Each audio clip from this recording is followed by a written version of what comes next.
Ginger, can you explain what the Canary Party is? You're the executive director of the Canary Party. What is it and how did it come about?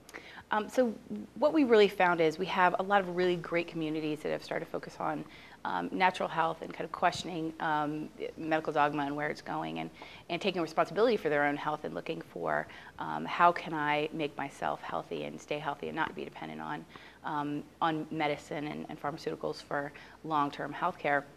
And they had a lot of great initiatives in protecting health rights and protecting good doctors and really getting access to things like raw milk and making your own vaccine decisions.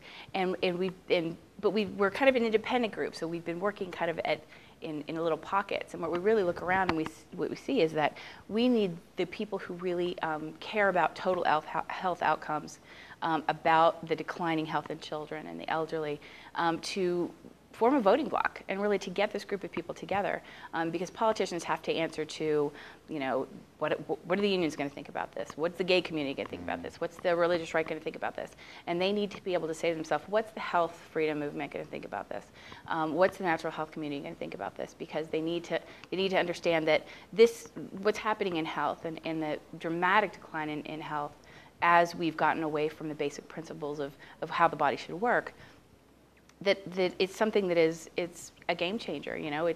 It's how you kill Western civilization, is by making everyone sick. So it needs to be a voting issue, and they need to have a large group of people who are unified who will say, I'll cross party lines to get rid of you if you block access to supplements that I can give my kids, or whatever it is that is keeping you, your health freedom and making you healthy. So we have to kind of empower ourselves as a group, and have people run for office who get it, who understand that the FDA's job is not to sell pharmaceuticals to people, it's to protect the population.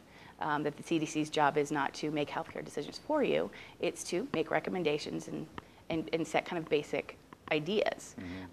So that's what we're all about, is protecting people's right to make their own health choices, to have access to the practitioners that they want. And these are all the issues that we deal with surround either food, water, or medicine. So the things that we're putting into our body on purpose to make ourselves healthier, to make sure that the food that we're eating is actually labeled properly, that GMOs are labeled so that we can make a choice, that science behind food, medicine, and water is done with integrity and not to, again, sell a product.